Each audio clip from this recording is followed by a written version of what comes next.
Bonjour à tout le monde. Je n'ai pas eu le temps de saluer tout le monde comme j'ai l'habitude de faire, mais vous m'excusez, mais du haut de cette tribune, je vous dis bonsoir et bonne arrivée dans la maison du Seigneur. Amen. Et la maison du Seigneur, c'est votre maison. Amen. Est-ce que vous pouvez vous acclamer encore plus fort?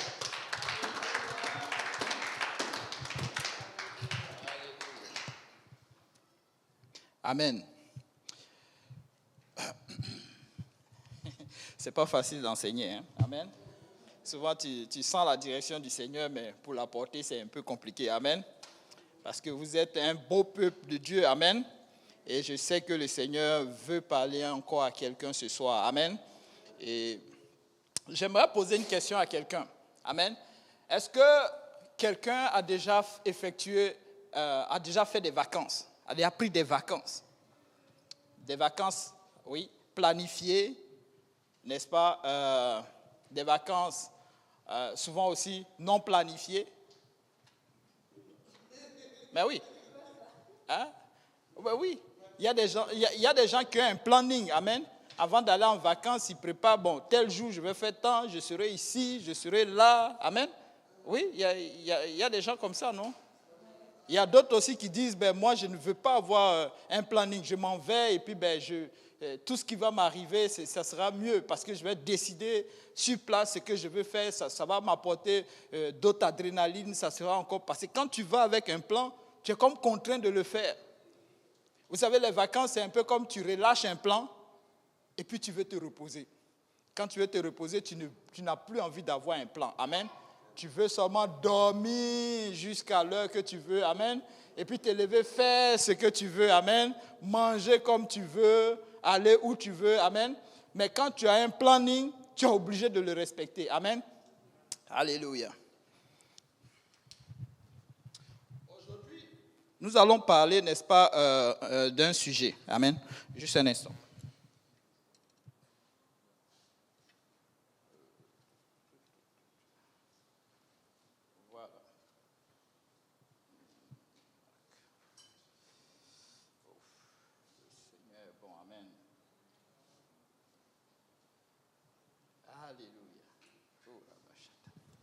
Alléluia. Aujourd'hui, le sujet que le Seigneur a mis à mon cœur de partager avec le peuple de Dieu, c'est le voyage, n'est-ce pas, de Dieu sur terre. Amen.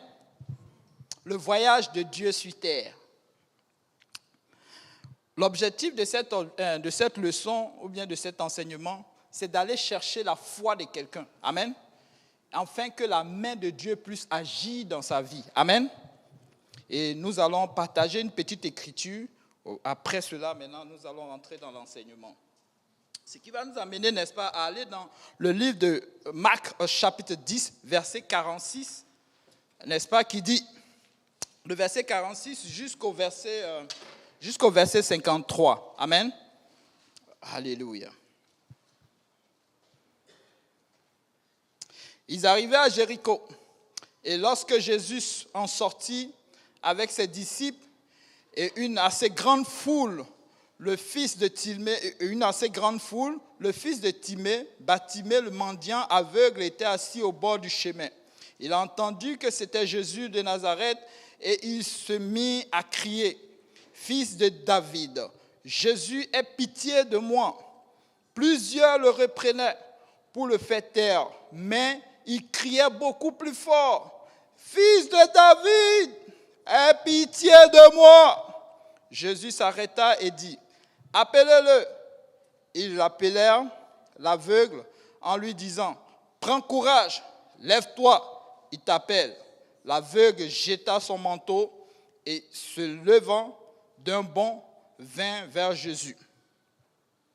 Prenant la parole, lui dit, « Que veux-tu que je fasse? » « Rabouni, lui répondit l'aveugle, « que je recouvre la vue. » Et Jésus lui dit, « Va, ta foi t'a sauvé. » Aussitôt, il recouvra la vue et suivit Jésus dans le chemin. Amen. Le Seigneur est bon. Amen. Vous savez, Jéricho est une ville qui avait été maudite par Josué. Amen. Il dit que personne ne reconstruit cette ville. Mais dans cette ville, il y avait cette ville maudite, il y avait un mendiant qui était, n'est-ce pas, assis au bord de la route qui s'appelait Timée. Amen. Je sais que beaucoup d'entre vous ici, vous avez déjà entendu assez d'enseignements là-dessus. Mais laissez-moi vous dire, avec Jésus, il n'y a pas assez d'enseignements. Et il n'y aura jamais assez d'enseignements. Parce que Jésus nous parle tous les jours. Amen. Lorsque tu ouvres ces Écritures, pourquoi il nous parle tous les jours? Parce que ces Écritures sont vivantes. Amen. Et vous pouvez retrouver, n'est-ce pas, les traces de cette ville maudite, n'est-ce pas, dans Josué chapitre 6, verset 26. Amen. Dans le chapitre 6, on vous parle en long et en large, n'est-ce pas, de ce qui s'est passé. Mais Jésus était en visite dans cette ville maudite. Amen.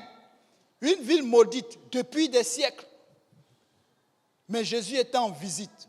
Vous savez, je voulais dire à quelqu'un aujourd'hui, Jésus ne faisait rien pour rien. Amen. Jésus ne fait rien pour rien. Il ne se déplaçait pas pour rien. Il ne parlait pas pour rien. Il ne parlait pas pour parler. Même lorsqu'il donnait, n'est-ce pas, comment on appelle ça, des histoires ou quelque chose quelconque, mais ça avait un sens. Parce qu'il était en train d'enseigner quelqu'un. Amen. L'objectif de Dieu, c'est d'amener les gens à la repentance et que les gens soient sauvés. Amen. Bartimée avait cette soif-là. Bartimée était quelqu'un qui voulait être sauvé, qui voulait changer, qui voulait avoir, n'est-ce pas, Jésus dans sa vie. Amen. Parce que la Bible nous dit que quand il a entendu, peut-être que, vous savez, il était aveugle. Mais vous savez, les gens avec une certaine limitation, ils développent un certain sens qui leur permet, n'est-ce pas, de vraiment comprendre l'environnement autour d'eux. Peut-être que ce jour-là, il y avait quelque chose d'extraordinaire. Il y avait quelque chose de pas correct comme d'habitude. Peut-être qu'ils pouvaient entendre beaucoup de pas. Peut-être que ce jour-là, des gens faisaient beaucoup d'aumônes. Peut-être que ce jour-là, je ne sais pas, peut-être que ses voisins ou bien quelqu'un, un parent, avait entendu parler de Jésus et qui lui a dit, ah, attention, celui à qui tu crois, celui que tu veux voir, aujourd'hui il est dans la ville parce qu'il y avait quelque chose de pas correct, quelque chose de pas, qui n'était pas comme d'ordinaire. Oui, parce que la Bible nous dit, il a entendu que c'était Jésus de Nazareth et il se mit à crier. Il a entendu que c'était Jésus de Nazareth. Donc il savait quelque chose au sujet de ce Jésus-là. Amen. Ce n'était pas quelqu'un d'ignorant. Il savait que Jésus, s'il croisait Jésus, quelque chose va se passer dans sa vie. Amen. Je ne sais pas pour quelqu'un ici. Peut-être que tu es venu, peut-être que tu es de passage, peut-être que quelqu'un t'a invité, peut-être que tu es venu comme ça. Mais laisse-moi te dire, on ne vient pas comme ça devant le Seigneur et puis on ressort comme ça. Amen. Vous savez, lorsqu'il y a le mouvement du Saint-Esprit, quelqu'un doit se mettre, n'est-ce pas, à une position. Amen. Parce que le Seigneur veut le rencontrer. Le Seigneur ne vient pas comme ça pour rien. Amen. Et je crois qu'il est ici ce soir et il veut rencontrer quelqu'un. Amen. Et si tu te places bien, alléluia, tu vas le rencontrer. Amen. Alors il s'est mis à crier très fort. Jésus, fils de David. Mais les gens autour de lui,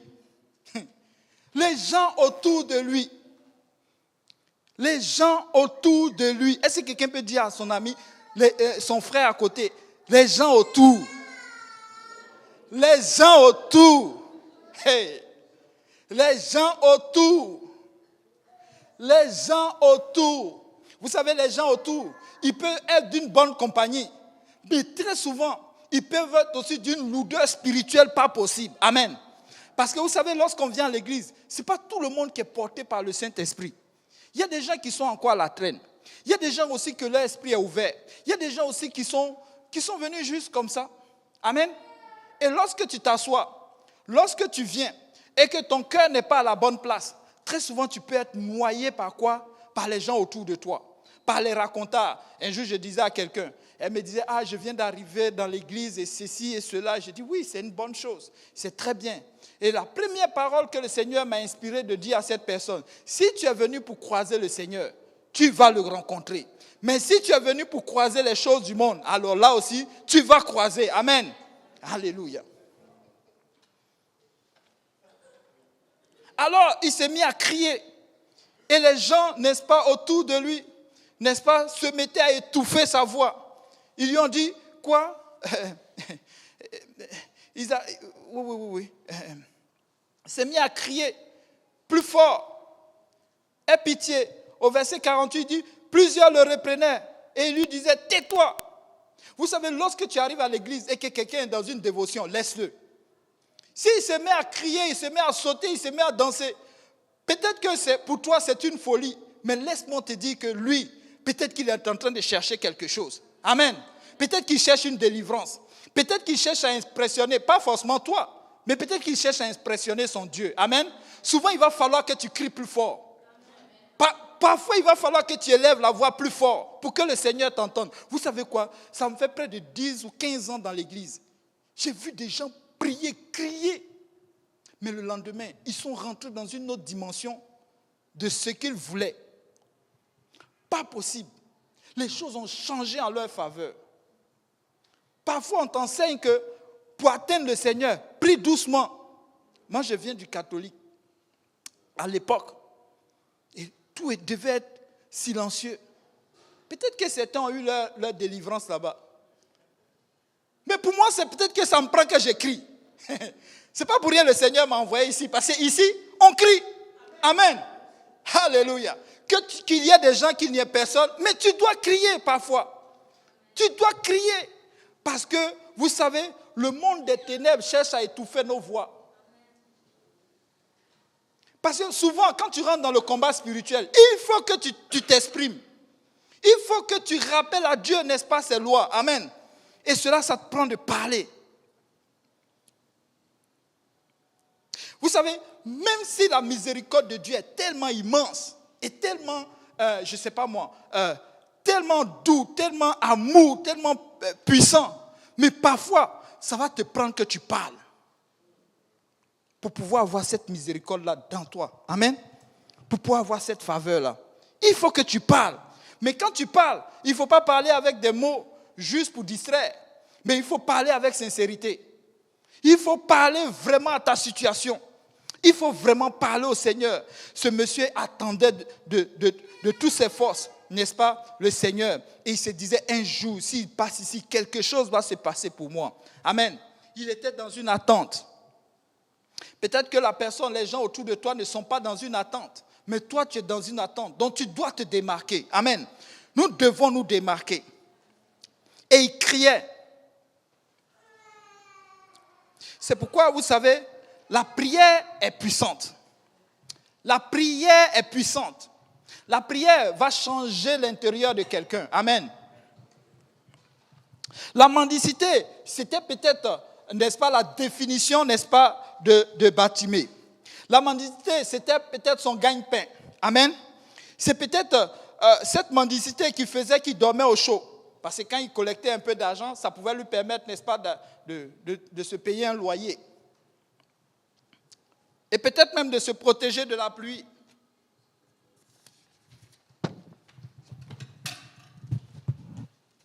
Mais vous savez quoi? Bartimée, il n'a pas regardé à cette pauvreté. Il n'a pas regardé à sa situation, même son travail. Il n'a pas regardé à sa situation. Mais il a développé ce qu'on appelle une foi positive. Vous savez qu'il y a des foi négatives. Il a développé une foi positive. Vous savez, quand je regarde aujourd'hui les chrétiens, Bartimée, quand je le lis, il a beaucoup plus de foi que chacun de nous ici. Hein? Amen. Il ne s'est pas apitoyé sur son sort. Mais il n'avait même pas le Nouveau Testament. Il avait une foi solide. Il se disait, s'il rencontrait Jésus, sa vie va changer. Et vous savez quoi? Le Seigneur est beaucoup enthousiasmé face à quelqu'un qui a une foi déterminée. Jésus est beaucoup enthousiasmé lorsque quelqu'un exprime sa foi. Amen. Vous savez, la Bible nous dit que la foi sans les œuvres, elle est morte. Donc quand tu as la foi, tu dois poser des actes qui démontrent cette foi-là. Amen. Et Jésus était de passage dans cette ville. Malgré que la ville était maudite, mais ça n'a pas empêché Jésus de rentrer dans cette ville. Parce qu'il y avait la foi de quelqu'un qui l'attirait. Vous savez, si vous n'avez pas de foi, Jésus ne va pas rentrer ici. Même si ici est saint jusqu'au ciel, il ne va pas rentrer ici. Parce qu'il n'y a personne qui l'attend.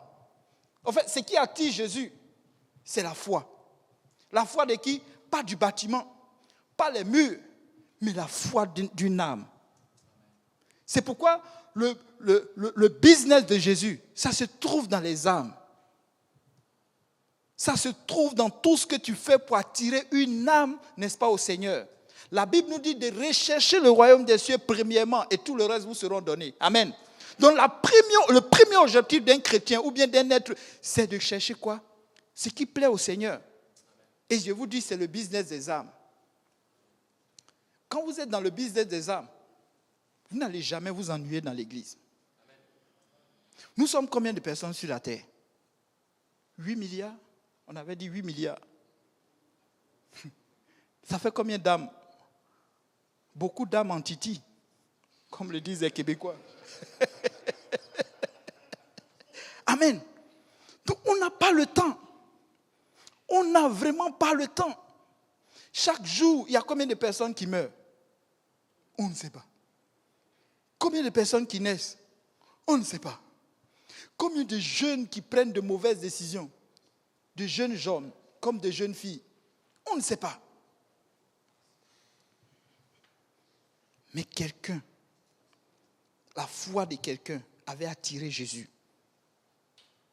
Mais regardez, il est rentré dans cette ville. Mais quand il rentre dans la ville qui était maudite, au fait, ils avaient dit que cette ville est maudite.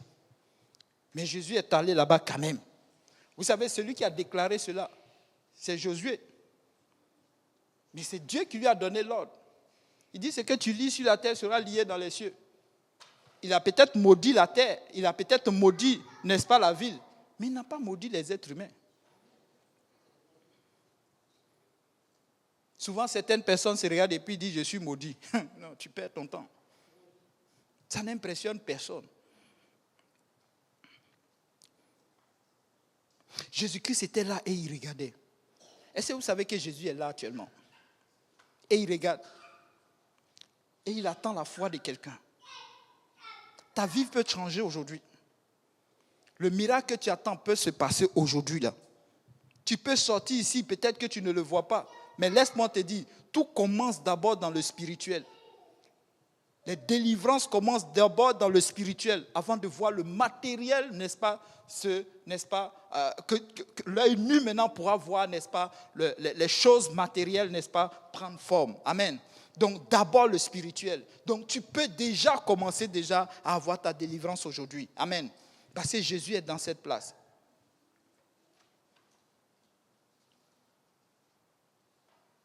Maintenant, lorsqu'il croise Jésus, Jésus lui dit, mais qu'est-ce que tu veux? Quand il y a un mouvement du Saint-Esprit et puis quelqu'un commence à faire ces choses, laissez-le. Si tu peux prier pour lui, tu pries. Si tu peux faire aussi pour toi, fais-le. Mais laisse-moi te dire que dans ce que tu penses que c'est un cafouillage, il peut croiser le Seigneur et le Seigneur va lui parler. Qu'est-ce que tu veux? Qu'est-ce que tu veux? Je suis sûr que beaucoup ont rencontré le Seigneur comme ça. Mais tellement ils ne s'attendaient pas. Lorsqu'ils ont vu Jésus, ils n'ont pas pu parler. C'est pourquoi tu dois être concentré sur ton affaire. Amen. Pour que quand Jésus arrive, tu puisses dire, Seigneur, guéris-moi. Sauve ma mère, sauve mon père, sauve celui-là. Fais ceci, fais cela. Jésus dit, bon, ok, ta foi t'a sauvé. Il a bien dit, ta foi t'a sauvé. Donc c'est la foi de quelqu'un. Amen. Beaucoup de personnes, souvent quand on va à l'évangélisation, tu entends certaines personnes qui disent, oh, moi j'ai donné à manger à tel, moi j'ai nettoyé l'église, j'ai fait ceci, c'est une bonne chose. Mais laisse-moi te dire, est-ce que tu as déjà obéi à la parole de Dieu? Tu peux bien faire des œuvres, mais totalement hors de ce que le Seigneur veut. Amen. Tout ce que le Seigneur veut, c'est d'abord que tu obéisses à la parole. Les œuvres vont suivre après. Amen. On va parler de ça tantôt.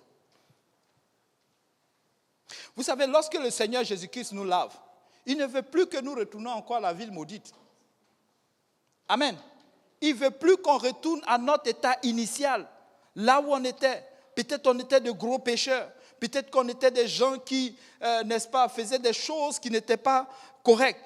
Mais le Seigneur ne veut plus que nous retournions là-bas. Regardez au verset 10, au verset 50. L'aveugle jeta son manteau et se levant d'un bond vers Jésus, et il a suivi Jésus.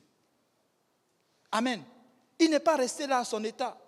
Peut-être que le manteau qui était sur lui, c'est ce qui définissait, n'est-ce pas, son état de mendicité. Vous savez, avant que je ne vienne au Seigneur, le titre comme... En tout cas, je ne menais pas une bonne vie. Vous allez me dire, mais ça, on a déjà entendu de tout le monde. Mais oui, mais tu vas l'entendre encore. Encore. Oui. Vous savez pour que je quitte l'alcool? Pour moi, c'était facile.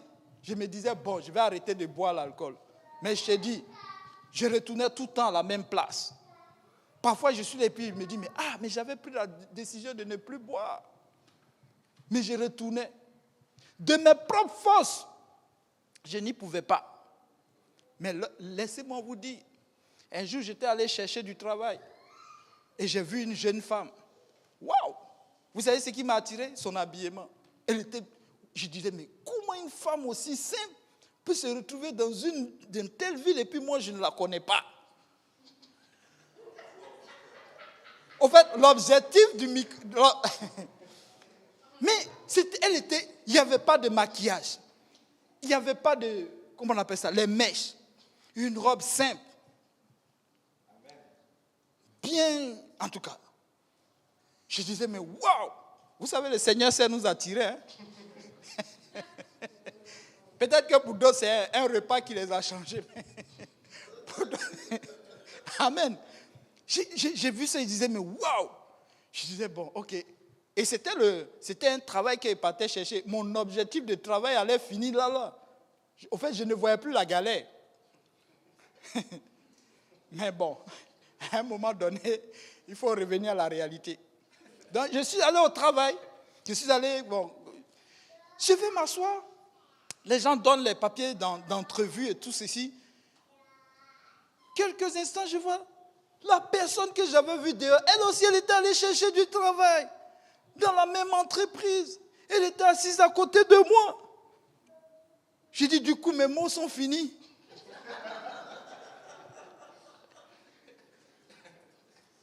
Waouh! J'ai dit, est-ce Dieu qui le fait? C'est le sort? Il y a quelque chose qui ne marche pas là.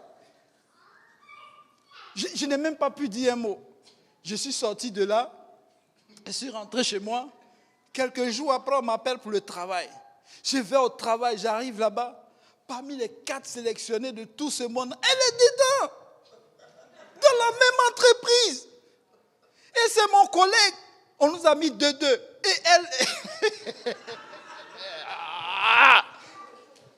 Mais j'ai dit non. Il y a quelque chose qui ne marche pas. Il y a quelque chose qui ne marche pas dans cette affaire-là. Oui. Elle me regardait, je la regarde. J'ai dit, si tu savais ce que je pensais dans mon cœur. Non. Mais je ne pouvais plus lui parler. C'était mon collègue de travail. Et on a commencé à marcher. Or, au fait, moi j'avais un plan pour elle. Elle aussi, elle avait un plan pour moi. Mais oui, les apostoliques, font attention. Ah oui. On a commencé à cheminer ensemble. On a commencé à marcher ensemble. On partait. Et puis un jour, elle m'a invité à l'église. J'ai dit, oui, ton église se trouve où? À Saint-Laurent. J'ai dit, mais moi, je n'habite pas loin. Et on prenait le bus ensemble. On parlait. Elle ne m'a jamais prêché l'évangile. Elle m'a simplement invité à l'église. Et je suis venu à l'église. En venant, vous savez, tellement j'étais enthousiasmé, je suis venu avec 4 personnes avec moi. Ce jour-là, j'ai vu Yannick danser devant. C'était tellement impressionnant. J'ai dit, il y avait quelqu'un qui était venu me visiter de la France. Chaque fois qu'on est au téléphone, il me dit, mais le gars qui dansait devant là, est-ce qu'il est encore dans l'église? Oui. Mais c'était impressionnant. Je disais, mais je vous dis que quand je suis rentré dans l'église, Je me suis dit, mais il y a une église comme ça à Montréal depuis 2 ans et moi je ne suis pas au courant. C'est un peu comme toute la ville, là, c'est comme si toute la ville est morte, mais il n'y avait que la vie dans ce bâtiment-là. Les gens chantent, les gens dansent. L'église est bondée. Mais qu'est-ce qui les rend joyeux? Moi, avant, ça me prenait l'alcool, ça me prenait les femmes, ça me prenait ceci pour me mettre vraiment dans la joie. Mais là, c'est différent. Les gens chantent, les gens dansent. Je suis impressionné. Mais qu'est-ce qui les rend joyeux? Parce que depuis longtemps, ils avaient commencé à chercher à sortir de cette façon de faire là, l'alcool. Je n'y trouvais pas les moyens, je n'avais pas la force. Mais le Seigneur va me proposer, alléluia, un plan. Et la fille, évidemment, on a commencé à marcher ensemble. On vient, et puis elle a commencé à faire, je dis, dès qu'on reçoit notre paye, elle enlève ses dîmes. Je dis, mais pourquoi tu enlèves la dîme? Elle m'explique. Mais non, je dis, non, moi la dîme, c'était... Et puis je voyais que Dieu travaillait dans sa vie. Je vous rappelle que la fille, elle est mariée, mais elle ne m'a jamais dit qu'elle était mariée. Vous savez, je ne sais pas comment Dieu a fait cela, mais vraiment, mon cœur était tiré par Dieu, mais mon cœur aussi était tiré par elle, donc j'étais au milieu. Donc, parfois, je venais à l'église même. Mais oui, 2 objectifs me poussaient à venir à l'église. Oui, c'était bon ce que j'entendais, mais elle aussi, elle était là. Bon, comment on fait? Et je vous rappelle, elle était anglophone. Ce qui fait que moi, là, au début, j'étais au service anglophone. Jamais. Pourquoi j'ai venu au service francophone? Il n'y a rien qui m'attirait ici. Service anglophone. Et je ne comprenais pas l'anglais, mais il était assis là. Hé, arrêtez là, les bandits là. On se connaît. Mais oui, je ne comprenais pas l'anglais, mais j'étais assis là. J'écoutais. Mais en même temps, on venait au service bilingue. Ce qui a fait qu'à un moment donné, elle allait partir pour Toronto. Et ça fait que ça a eu beaucoup. Mais à l'époque où elle allait partir, les choses avaient déjà commencé à beaucoup changer en moi. Tu vois. Et là, il y avait le pasteur Serge qui venait d'arriver, n'est-ce pas? Et les autres choses vont suivre. Un jour, elle m'a dit, ouais, que tu sais quoi? Je sais qu'un jour, tu vas courir dans l'église. Et j'ai dit, moi, jamais de la vie. Parce que mon objectif, ce n'était pas de courir dans l'église. Mon objectif, c'était de l'accueillir et puis partir avec vite, avant que les choses n'arrivent. C'était comme ça. Désolé de le dire, mais je préfère utiliser un langage que tout le monde va. Donc, l'apprendre et puis partir. Mais elle, son objectif, ce n'était pas moi. Son objectif, c'était qu'elle allait faire de quelqu'un une œuvre de Seigneur. Amen. Elle ne m'a jamais prêché l'évangile. Mais le fait qu'elle m'encourageait à venir à chaque fois, c'est vrai que c'est difficile. Hein? Je vous dis, les sœurs là, désolé, mais que Dieu vous bénisse, que Dieu vous fortifie. Ce n'est pas facile de suivre, d'encourager quelqu'un qui te poursuit. Oui, parce que c'est la chair. À un moment donné, là, si tu ne pries pas, la chair va prendre le dessus. Amen. Bon. Donc, moi, le problème, c'est que ce qui l'a aidé beaucoup, c'est que mon cœur avait déjà commencé à changer pour le Seigneur. Amen. Et là, beaucoup de choses vont suivre, n'est-ce pas? Et ça, c'est ce que vous voyez aujourd'hui, là. Amen. Que le Seigneur soit loué. Amen. Donc, elle a entendu que je suis devenu pasteur. C'est une gloire. Amen. Mais elle remercie le Seigneur de ce que, n'est-ce pas, elle a encouragé quelqu'un à ce que, n'est-ce pas, sa vie continue. Amen. Donc, le Seigneur, n'est-ce pas, lorsque le Seigneur nous lave, ce n'est pas pour qu'on retourne encore à cette vie-là. Vous savez, quand j'ai quitté, j'ai laissé la télévision, j'ai laissé les amis. J'ai dit, je connais même le jour où je suis parti.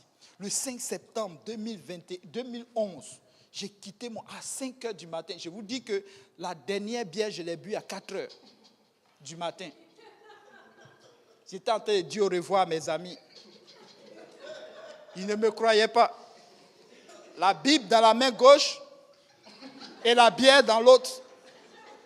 En fait, on était en train de célébrer le départ. Vous voyez? Oui. Non, c'est impressionnant que je ne suis plus retourné. Hein. Mais oui, c'est impressionnant. Et là, j'étais là. Je disais, c'était fini. C'était fini. Dès que je vais partir. C'est Ludo qui allait me chercher. Ludovic Jomo. Il est parti à la voiture du frère du pasteur Luc. À l'époque, là, il était encore huissier et tout ça.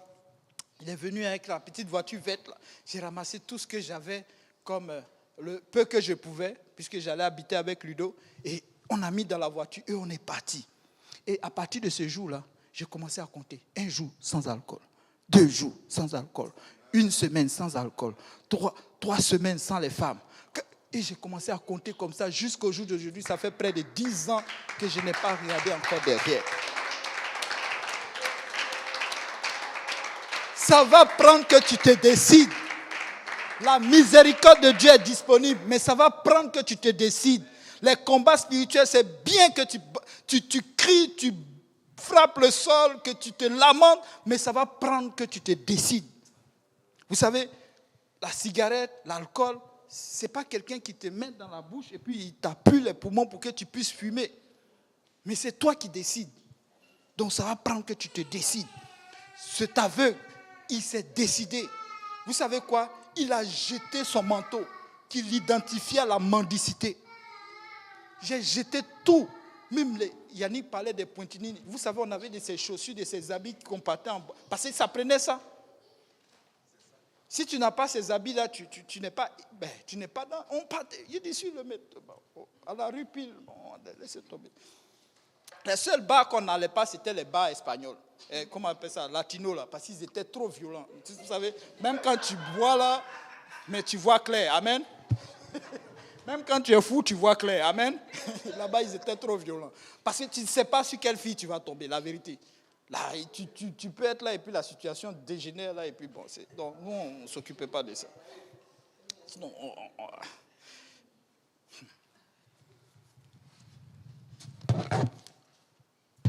Et je vous dis, mes amis là, ils sont là. Hein? Mais vous savez, à un moment donné, je me suis dit, je vais aller les chercher. Je me suis levé un beau matin, j'ai dit, non, c'est bon. On ne sait jamais. Amen. Mais vous savez, Dieu a fait toutes choses pour un but. Amen. Vous savez, cette terre, elle est maudite. Amen. C'est pourquoi il n'y a rien de bon que tu vas utiliser pour pouvoir, n'est-ce pas, vouloir changer. Et puis, ou bien certaines personnes qui pensent qu'il y aura, n'est-ce pas, une bonne nouvelle, qu'on appelle ça, les choses vont devenir meilleures demain. Non, c'est faux. La terre a été déjà maudite du fait que Adam et Ève s'étaient déjà rebellés contre l'ordre de Dieu. Amen. Et la Bible nous dit que Dieu a maudit. Il y a eu quoi? La malédiction sur la femme. Il y a eu la malédiction, d'abord Satan. Il y a eu la malédiction sur la femme. Il y a eu la malédiction sur la terre. Et la malédiction sur l'homme. Amen. C'est pourquoi aujourd'hui nous avons de la difficulté. Quand quelqu'un va... Vous savez, $9 de l'heure. Je dis, quand le blanc te prend comme ça, quand tu sors de là, tu as tous les coups battus du monde. Tu marches comme ça. Tu rentres chez toi. Tu te lèves le matin. Mais oui, c'est le travail difficile. Pourtant, quand ils étaient dans le jardin, tout était beau, tout était bien. Mais vous savez, l'être humain, on est comme ça. Quand tout est bon, quand tout est bien, on n'aime pas ça, on s'ennuie. On cherche un peu de piment. Quelque chose. Et c'est là que les problèmes commencent. Amen. Et cette terre a été maudite. Elle a été maudite, n'est-ce pas? Et cette malédiction aujourd'hui se traduit par quoi? Par la mondanité. Tu la trouves un peu partout. La corruption, l'impureté, les dépressions, les chagrins, les envies malsaines, la tristesse, la pauvreté, la maladie, les infirmités. Tout ça, c'est dû à ça. C'est dû à c'est dû au péché de l'être humain. Et Dieu l'a condamné comme ça.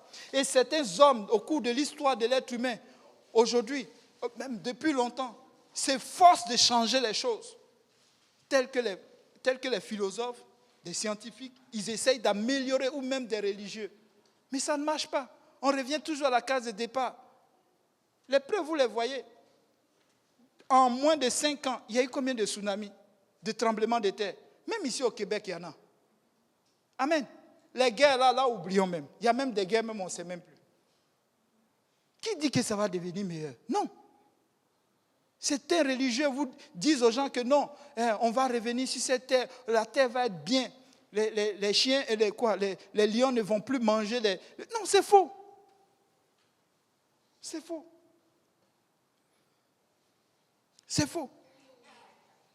Ils essayent toutes les solutions, mais c'est totalement un échec. C'est pourquoi sans Jésus, c'est un échec total. Ça va toujours être un échec total. Ça prend Jésus. Lorsque Jésus arrive sur terre, c'est pourquoi quand Jésus arrive, il n'est pas venu en vacances comme nous allons. Aujourd'hui, je suis même touché lorsque certains chrétiens prennent des vacances et puis ils vont à la plage. Je ne sais pas. C'est un peu gênant.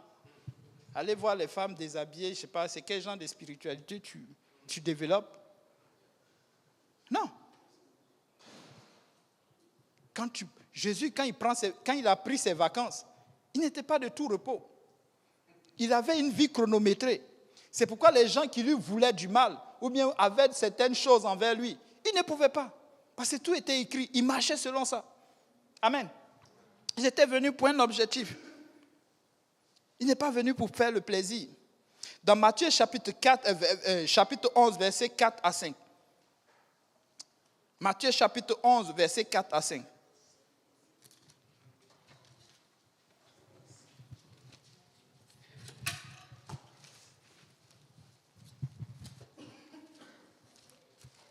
Matthieu chapitre 11, versets 4 à 5. Tu peux ouvrir.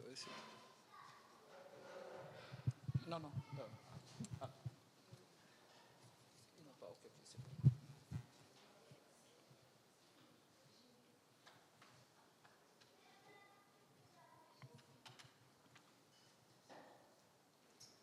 Peut-être tu peux.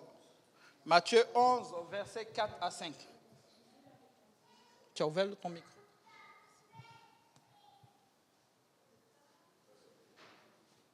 Jésus leur répondit, allez rapporter à Jean ce que vous entendez et ce que vous voyez. Les aveugles voient, les boiteux marchent, les lépreux sont purifiés, les sourds entendent, les morts ressuscitent et la bonne nouvelle est annoncée aux pauvres. Amen. Il dit, allez annoncer à Jean.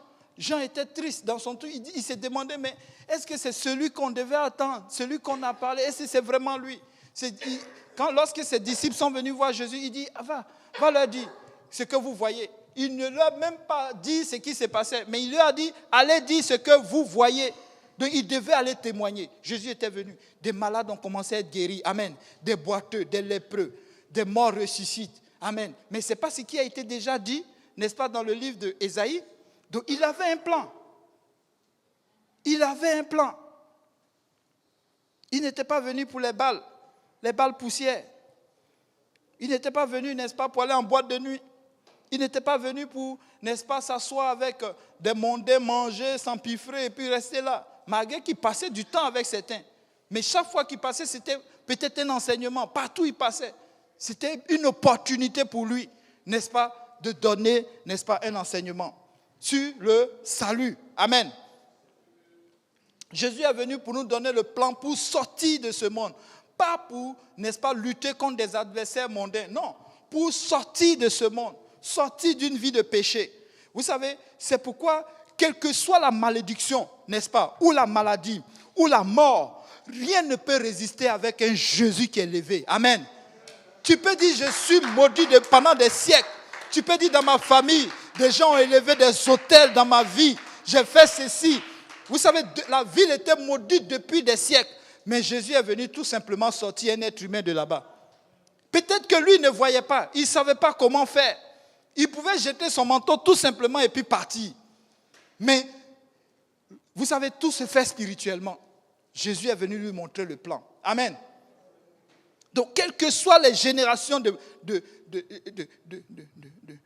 malédiction dans ta vie, tu peux sortir de là. Amen. Malgré que la ville était... Oui, c'est ça. C'est de ça que je parlais tantôt. Amen. Donc, si tu as soif de quelqu'un, si tu as soif, n'est-ce pas, de délivrance aujourd'hui, laisse-moi te dire que cherche Jésus. Cherche Jésus. Amen. Vous savez pourquoi il y a les miracles? Les miracles, c'est pour faire du bien. Mais c'est pour amener les gens où? à ce que leur foi augmente. Les miracles, ce n'est pas pour faire le show. C'est malheureux qu'on assiste à des hommes de Dieu qui, aujourd'hui, les miracles sont devenus, n'est-ce pas, un business, n'est-ce pas, pour bâtir des églises, des méga-churches et tout ceci, et que tout soit centré sur eux. Mais laissez-moi vous dire, les miracles, Dieu les accomplit pour amener les gens à se repentir, à changer de vie. Au fait, pourquoi est-ce que cela arrive? Parce que quand tu vois un miracle, ta foi va changer. Tu n'es plus le même. L'un des miracles les plus puissants qu'on ait eu, c'est lorsque les apôtres ont été remplis du Saint-Esprit. Et que des gens qui ne sont pas aussi disciples sont aussi remplis du Saint-Esprit. Amen. Parce que c'est l'expression de l'amour de Dieu. L'expression la plus puissante, la plus haute. Il n'y en a pas d'autre. La Bible nous dit que Christ, n'est-ce pas, Dieu, à un moment donné, il a donné son Fils, afin que quiconque,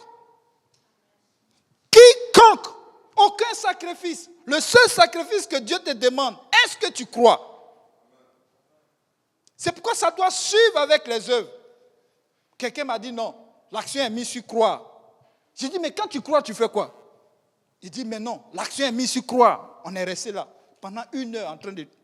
L'action est mise sur croire. Mais quand tu crois, tu fais quoi? Pendant 1 heure, chacun. Et on est là. Parce qu'il ne veut pas dire le mot. Vous voyez l'orgueil de l'homme?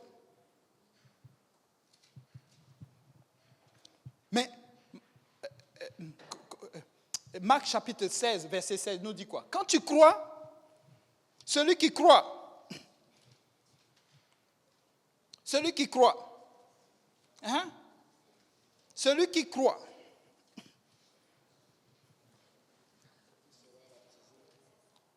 oui, oui, lis-le plus fort.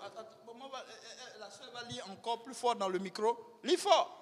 Celui qui croira et qui sera baptisé sera sauvé, mais celui qui ne croira pas sera condamné. Sera condamné. L'action est mise sur croix. Mais tu dois poser un acte qui montre ses œuvres. Amen. Pas l'œuvre avant, et puis maintenant, croire vient après. Non, tu crois. Donc parce que tu crois, tu montres, tu démontres cette croyance-là en posant un acte de foi. Amen. Donc celui qui croit et se fait baptiser. Mais de quel baptême on parle? Non. Tout le monde peut faire le baptême. Hein? On peut appeler toute chose baptême. Je rentre là, je prends une douche, je dis je me suis baptisé. Mais est-ce que c'est selon le plan que Dieu a défini? Non. Donc, la seule livre qui est capable de nous démontrer cela, c'est la Bible. Qu'est-ce que les apôtres ont fait?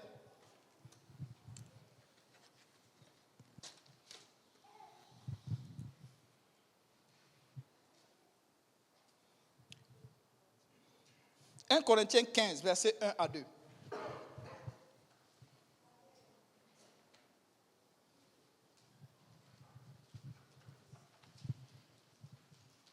Je vous rappelle, frères, l'évangile que je vous ai annoncé, que vous avez reçu, dans lequel vous avez persévéré, et par lequel vous êtes sauvés, si vous le retenez tel que je vous l'ai annoncé, autrement vous aurez cru en vain. » Donc on peut croire en vain.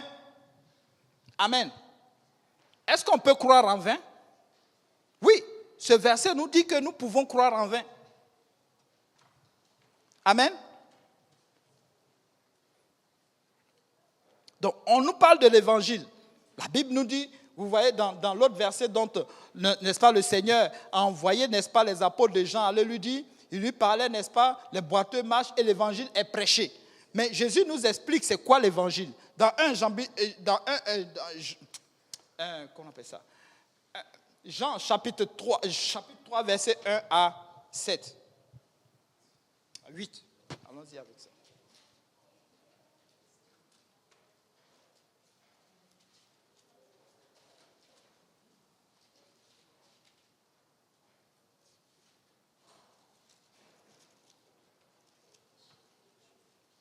Et cet évangile, c'est pour tout le monde.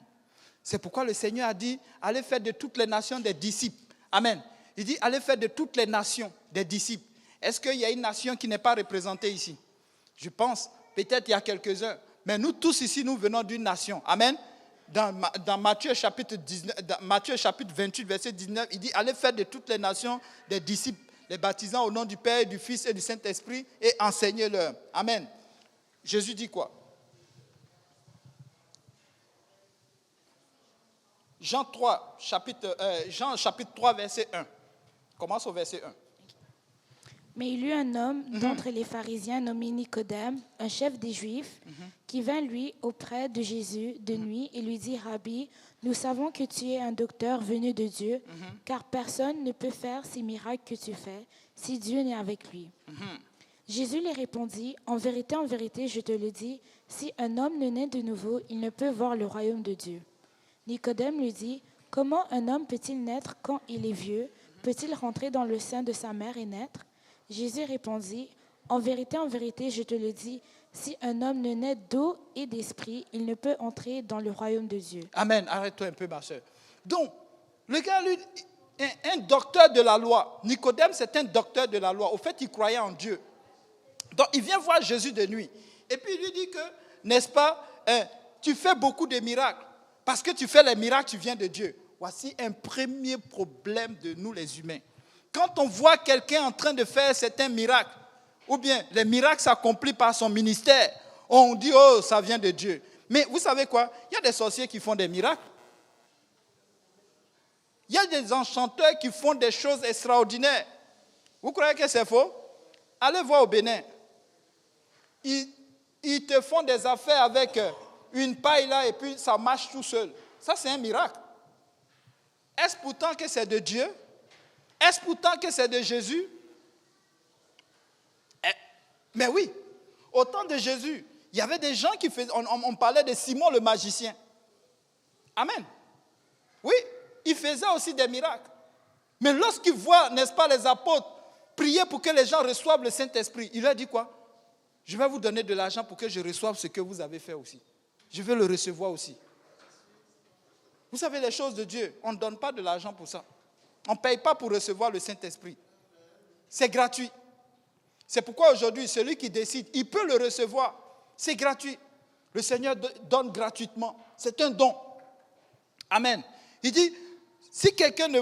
Il dit quoi? Jésus lui répondit, en vérité, je te le dis, si quelqu'un ne naît de nouveau, il ne peut voir le royaume de Dieu. Donc, si tu ne changes pas ta mentalité, tu ne peux pas voir de quoi on parle. Donc, on parle là de la repentance.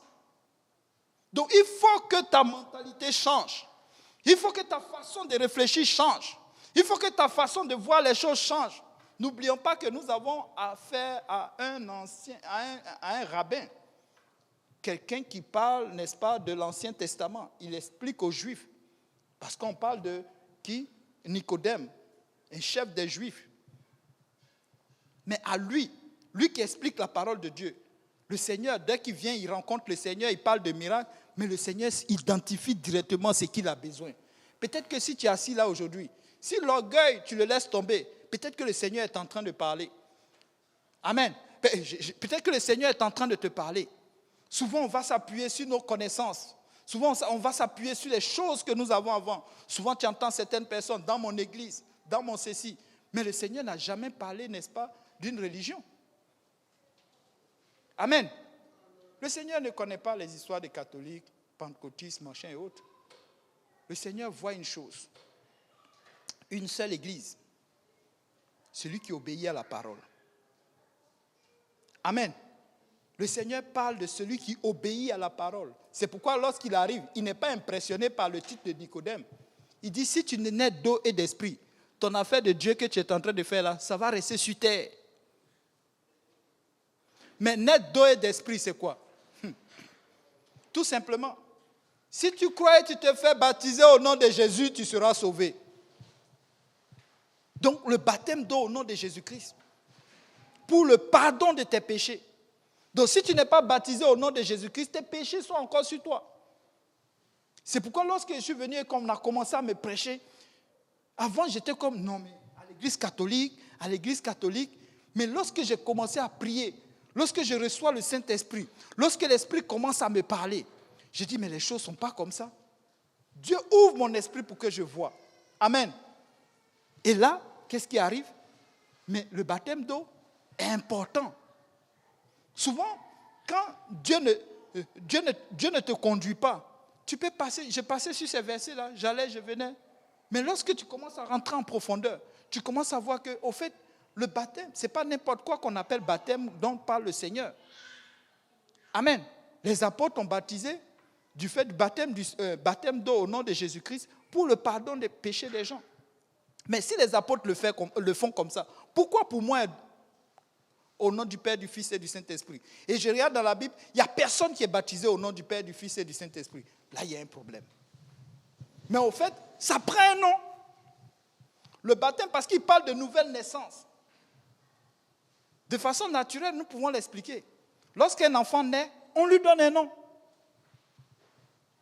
Amen. Mais s'il parle de nouvelle naissance, je nais, mais je dois porter un nom. C'est quoi le nom qui a été invoqué sur moi? Au nom du Père, du Fils et du Saint-Esprit. Il n'y a pas de nom. Parce que le Père, ce n'est pas un nom. Amen. Le Père, ce n'est pas un nom. Si je dis, les pères, levez-vous. Père. Mais il n'y a pas de père dans cette salle?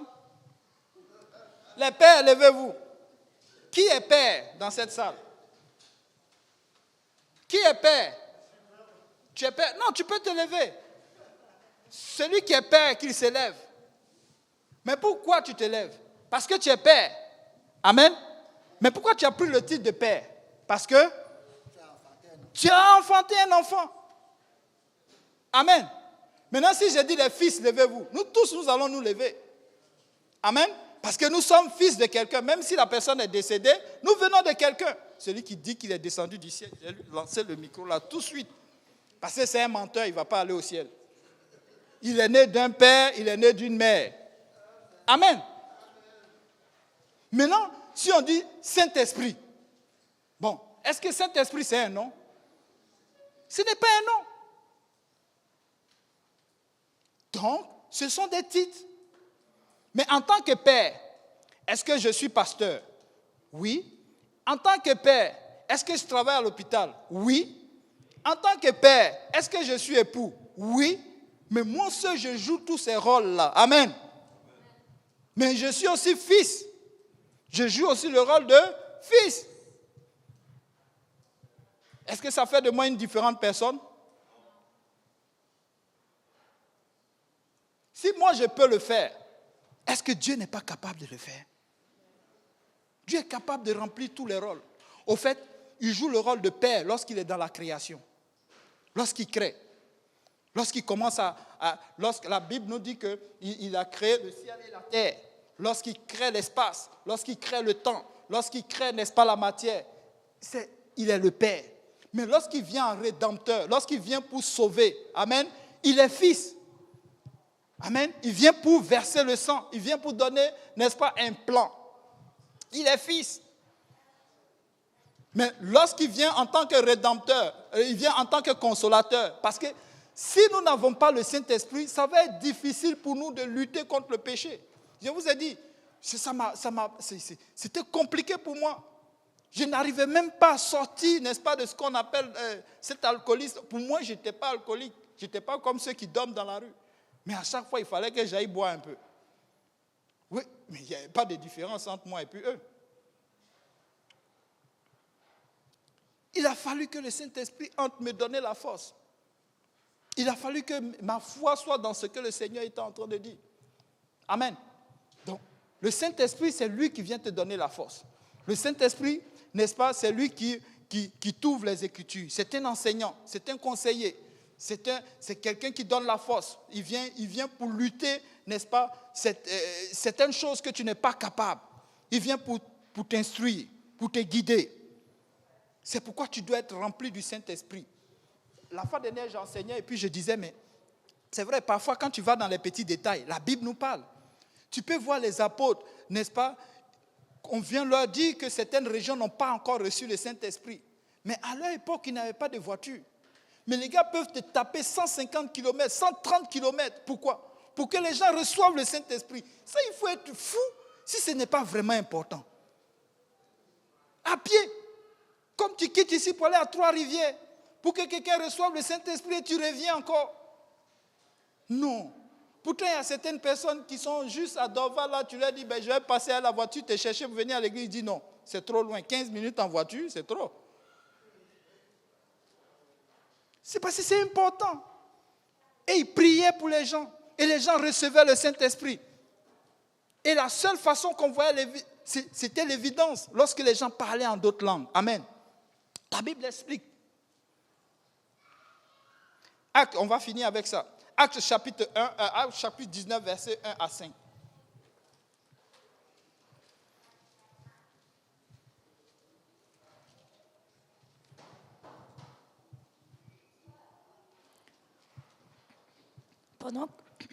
Pendant qu'Apollos était à Corinthe, Paul, après avoir parcouru les hautes provinces de l'Asie, arriva à Éphèse.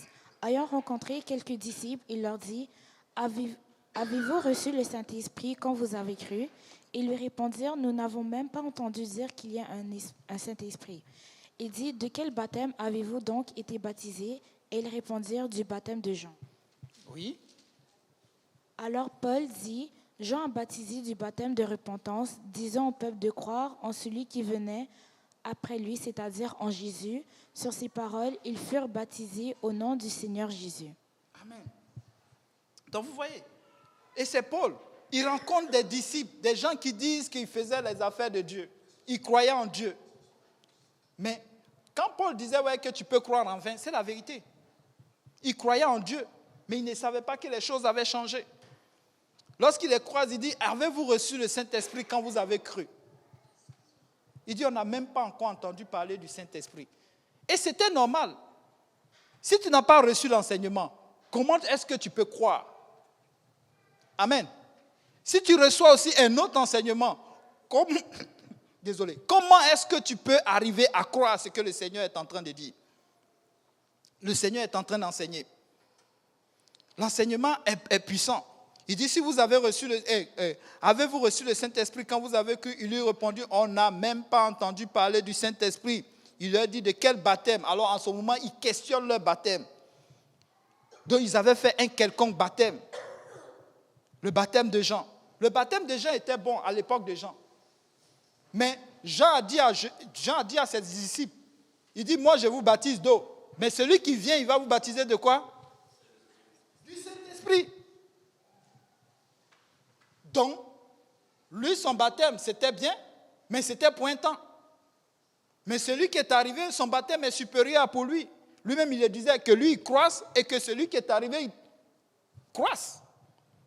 Amen. Donc, il fallait se conformer, n'est-ce pas, à la nouvelle loi. Il fallait qu'ils reçoivent le baptême du Saint-Esprit pour compléter leur salut. Donc, pour avoir le salut, pour avoir le ciel aujourd'hui, la repentance est démise. La repentance, c'est quoi? Je marchais comme ça, je volais. Rappelez-vous de mon histoire. Je buvais l'alcool, je faisais ceci, je faisais cela. Mais dès que j'ai entendu parler, n'est-ce pas, j'ai pris une nouvelle direction. Maintenant, je marche dans une nouveauté de vie. C'est pourquoi la Bible nous dit, celui qui est en Christ est une nouvelle créature. Amen. Tu ne marches plus comme les œuvres anciennes, mais tu marches selon les nouvelles œuvres. Amen. Tu accomplis de nouvelles œuvres en marchant dans le sens contraire. Amen. Si je mentais, je diminue mon mensonge. Si je volais, je ne vole plus. Voire même, je ne mens plus. Amen. Si je regardais les femmes autrement, je les regarde autrement maintenant. Peut-être même, je ferme mes yeux. Amen. Mon cœur doit changer. Mais pour que cela arrive, il faut que tu donnes ton cœur au Seigneur. Souvent, certaines personnes vont dire, ah, mais non, mais moi, j'ai fait selon mon cœur. Le livre de Jérémie nous dit quoi? Notre cœur est méchant et tortueux par-dessus tout. Qui peut le connaître? C'est Jésus. Ton cœur, là, c'est Jésus qui le connaît. C'est pourquoi tu dois le donner au Seigneur. Amen. En recevant le Saint-Esprit, tu le donnes au Seigneur. Seigneur, prends le contrôle. Maintenant, comment tu travailles? En lisant la Bible, en venant à l'église, en priant, en cherchant la face de Dieu, en marchant avec des frères qui sont vrais. Amen. Des gens qui ont la même foi que toi, mais tu ne demeures pas. Je vous le jure que si j'étais resté dans le même bâtiment là, ce n'est pas le même Simplice que vous allez connaître. Amen. Ce n'est pas le même. Pourquoi? Parce que j'ai voulu le changement. Donc il fallait tout changer. Amen. Le gars, il a jeté son manteau. Ses vieils amis mendiants, il ne marchait plus avec eux. Il voit clair. Il marche. Son habit a changé. Sa direction aussi a changé. Maintenant, c'est Jésus devant. Quand il se lève le matin, c'est Jésus. Quand il se lève à minuit, c'est Jésus. Quand il se couche, c'est Jésus. Il ne dort plus sur la rue. Amen. Et ça, c'est Jésus qui le fait. Aujourd'hui, mon frère, ma soeur, tu peux être là confortable, assis sur ta chaise. Tu peux dire, oh, mais moi je suis correct, je suis bien, parce que Dieu me bénit. J'ai une voiture, j'ai une femme, j'ai des enfants, j'ai tout ceci. Mais laisse-moi te dire, si la vie ne tenait qu'à ça, ça allait être bien. Quand le rabbin est venu voir le Seigneur, lui il est rabbin, mais le Seigneur dit, si tu n'es né d'eau et d'esprit, tu ne peux rentrer dans le royaume. À quoi ça sert aujourd'hui d'avoir tout ça et puis on ne rentre pas au ciel? La vraie vie, c'est de vraiment être en connexion avec le Seigneur. Amen. Le voyage sur la terre du Seigneur Jésus, ça n'a pas été pour rien. Amen. Il est venu pour un objectif, que les gens soient sauvés. Maintenant, de quel salut il parle? Répands-toi, fais-toi baptiser au nom de Jésus-Christ, reçois le Saint-Esprit, ce n'est pas de trop. Amen. Ce n'est pas de trop. Le rabbin lui dit, mais comment un homme qui est vieux peut-il naître de nouveau quand il peut rentrer? Non, là tu n'es pas encore spirituel. Le premier Adam a échoué. Amen. Mais nous devons devenir spirituels. C'est une question de spiritualité. Amen. Si tu meurs là aujourd'hui en Jésus-Christ, l'esprit que tu as reçu, c'est le même esprit qui a ressuscité Jésus-Christ. Il va aussi te ressusciter. Mais si tu n'as pas cet esprit-là, tu ne peux pas être ressuscité. Tu ne peux pas être appelé enfant de Dieu. Amen. Et il va te laisser dans le trou. Amen. Alléluia. Est-ce qu'on peut acclamer le Seigneur?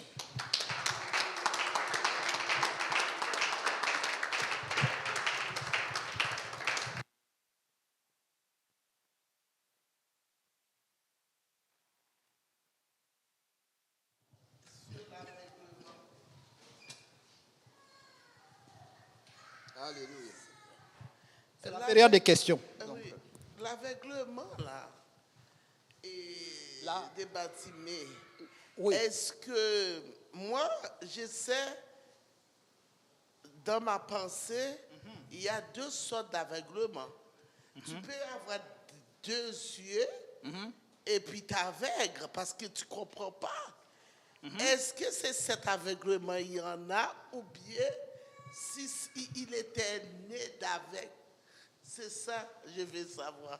La Bible nous dit qu'il était aveugle. Premièrement, commençons d'abord par il était aveugle, il ne voyait pas. Il était aveugle. Donc, il était mendiant, il était au bord de la route. Donc, première des choses, physiquement, il était aveugle. Okay. Donc, quand il croise le Seigneur Jésus-Christ, le Seigneur, n'est-ce pas, opère le miracle.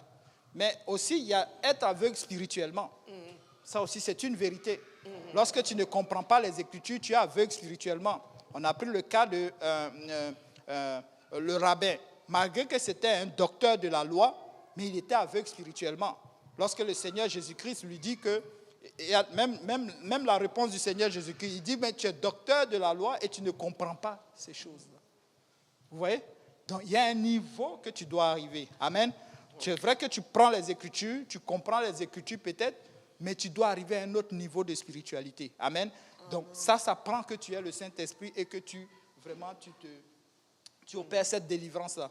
Vous savez, pour que moi je puisse arriver peut-être à un niveau d'enseignement et tout ceci, ou bien là où je suis devant vous, ça m'a pris non seulement l'enseignement, mais la prière. Avant, je croyais que je connaissais.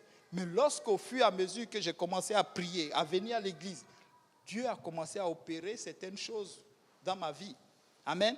De l'homme, des choses que de façon charnelle, je n'y arrivais pas. Mais aujourd'hui, spirituellement, mais je peux dire que par rapport à avant, il y a eu beaucoup de changements. Je ne suis plus l'homme que j'étais avant. Je peux arrêter de faire certaines choses, mais ma croissance spirituelle a complètement changé. Amen. Donc, c'est un peu comme une délivrance. Amen. Vous savez, il y a, comme on a parlé des amis autour, on a vu des gens, mais aussi, sur toi, il peut y avoir des forces négatives sur toi qui t'empêchent même de percer d'arriver à ce niveau de spiritualité dont le Seigneur est en train de parler. Il y a aussi la connaissance. Donc, tu dois être enseigné. Vous savez, l'orgueil peut nous empêcher de connaître réellement le Seigneur. C'est pourquoi nous devons approcher le Seigneur avec humilité. Tu n'es pas à une place où tu te dis, je connais tout. Tu n'es pas à une place où tu te dis, oh ben moi je suis pasteur, révérend et puis je sais tout. Ça, c'est un niveau de spiritualité, c'est un niveau où tu as mis beaucoup de force qui t'empêche vraiment de rentrer dans cette dimension dont le Seigneur veut que tu y aies, que tu sois. Amen. C'est pourquoi nous devons toujours aller vers le Seigneur. Même quand tu connais certaines choses, tu connais les Écritures, mais va prier. Parce que tu dois prier pour que le Seigneur te donne la direction. Peut-être que tu veux prêcher aujourd'hui sur l'amour, mais le Seigneur veut que tu prêches sur peut-être la repentance. Si toi tu te lèves, c'est avec tes capacités que tu vas aller prêcher sur peut-être l'amour. Mais Dieu, ce n'est pas ce qu'il veut entendre. Amen. Le monsieur, il est allé et le Seigneur lui a dit, il faut que tu naisses d'eau. Mais comme il ne comprenait pas, le Seigneur a poussé encore, il faut que tu naisses, n'est-ce pas, de nouveau pour pouvoir voir le royaume. Le Seigneur, il pousse encore, le Seigneur lui dit, il faut que tu naisses d'eau et d'esprit. Donc, des choses aussi simples, tu vois, des petites choses, mais qui, n'est-ce pas, qui nous empêchent, n'est-ce pas, de rentrer dans cette dimension-là. Amen. Donc, nous devons prier. Avec le Saint-Esprit, le Seigneur va ouvrir notre esprit. Vous voyez, avant même que le Seigneur ne parte, la Bible nous dit dans le livre de Luc qu'il a soufflé sur eux pour qu'ils comprennent les Écritures. Donc, Dieu doit souffler sur nous. Amen. Pour que les Écritures s'ouvrent, pour qu'on puisse les comprendre. Amen. En tout cas, moi, c'est ce que je vois. Donc, s'il y a quelque chose, s'il y a une autre question, oui, beaucoup. Allons-y, maman veut parler.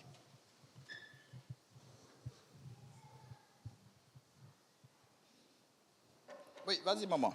Oui, pour rejoindre la réponse du pasteur par rapport à la question de maman et aussi tout ce qu'on a reçu comme enseignement aujourd'hui, je peux dire que vraiment, Bartimée, la question de savoir si Bartimée est aveugle ou pas, on le voit, Jésus ne l'a même pas demandé qui t'a rendu aveugle, qui t'a fait quoi.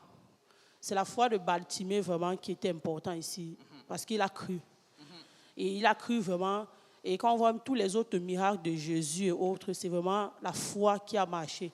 Jésus n'a même demandé, mais comment tu as fait pour avoir la perte de sang depuis 12 ans? Comment tu as fait pour être aveugle? Comment tu as fait pour avoir une multitude de légions de démons? C'est juste la foi. Parce qu'il ne regarde pas c'est-à-dire notre passé ne l'intéresse pas du tout. C'est ça. C'est notre rencontre avec lui. Dès notre rencontre avec lui, un nouveau départ commence.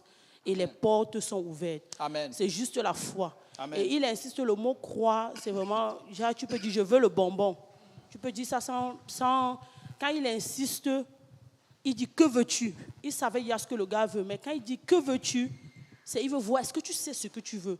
C'est un peu comme le prier sans cesse. Parce que quand il dit, fils de David, Jésus connaît déjà, mais quand il dit, que veux-tu?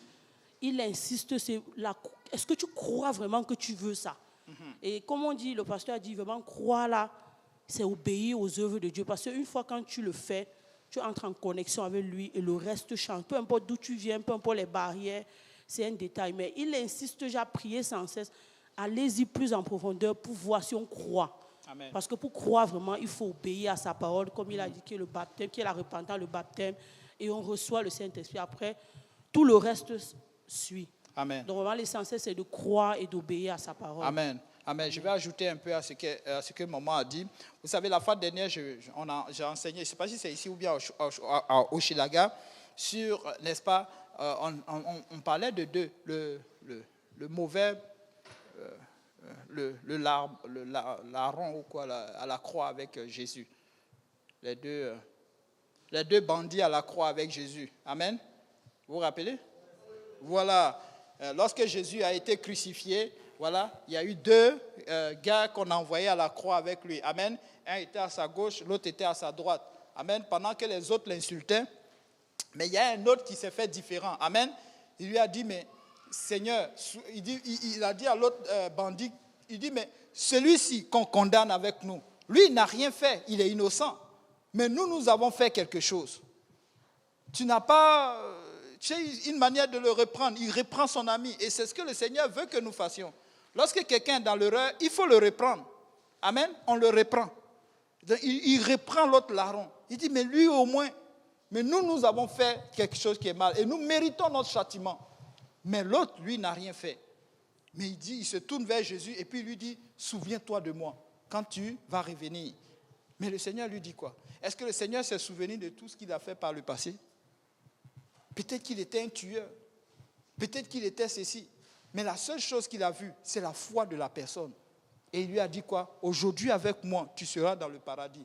Nous, en tant qu'être humain, on est devant, on va dire non. Ça prend une justice. Pourquoi lui, il va au paradis pendant que lui, il a fait ceci, il a fait cela? Mais l'homme condamne, mais Dieu, lui, il ne voit pas cela de la même façon.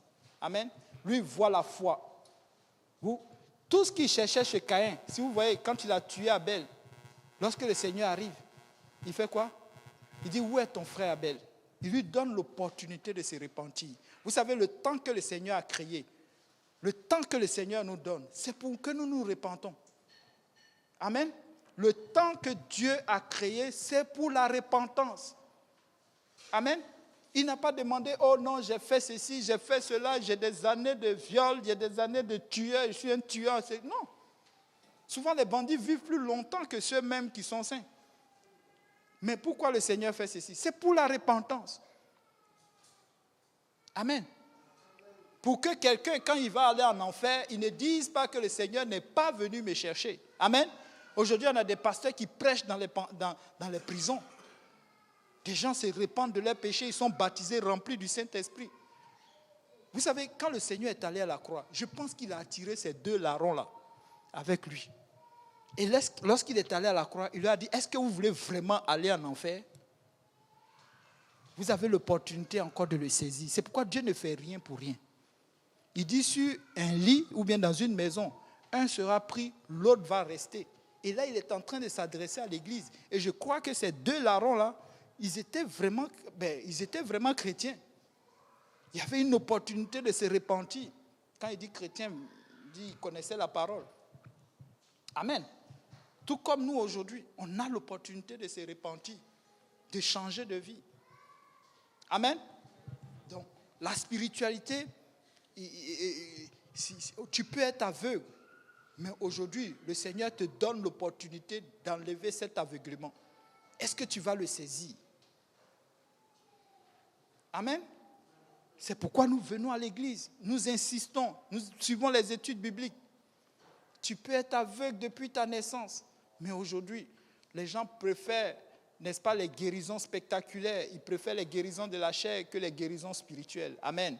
Donc, nous devons vraiment arriver à ce niveau-là. Amen. Donc, quand tu viens à l'église, ce n'est pas de trop. Quand tu lis la Bible, ce n'est pas de trop. Quand tu pries, ce n'est pas de trop. Lorsque tu parles avec des frères qui t'encouragent dans le Seigneur, ce n'est pas de trop. Lorsque tu vas évangéliser, ce n'est pas de trop. Amen. Est-ce qu'on peut acclamer le Seigneur?